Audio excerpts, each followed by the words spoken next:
hands are blessed with the blessings of the Lord. Anyone I thought surely must be. So, Wire, stop. Brethren, only 50 naira again this Sunday. Oh my God. Why are you doing like this now? I don't know. Is it because daddy is not around? It's me that drop it, sir.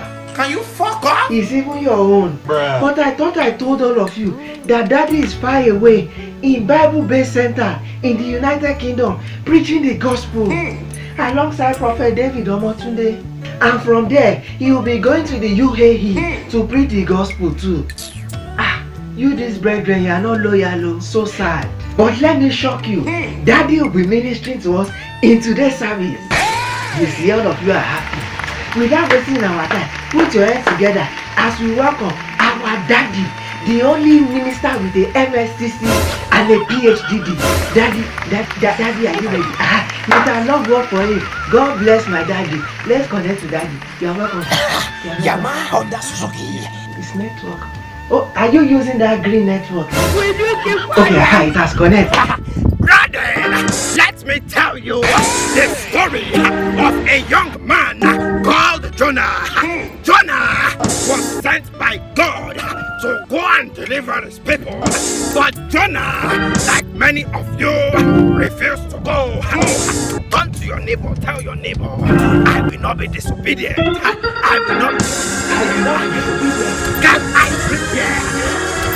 prepare? Go and sit down. Jonah, instead of going, he decided to run. Jonah proceeded to the seashore.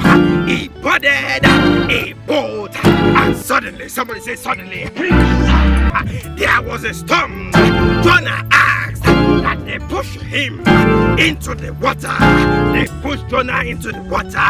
He began to swim. Can I shock you? Can I shock you? Jonah began to swim, and guess what? What happened? Finish him! And Jonah swallowed the fish. Daddy, it's the fish that swallowed Jonah. Fish swallowed Jonah. Are you sure? It was at this moment he knew. He fucked up. I don't want to know whether it was Jonah that swallowed the fish or the fish swallowed Jonah. All I want you to know is that there was a swallow. Madam. See you next week. Can you fuck off?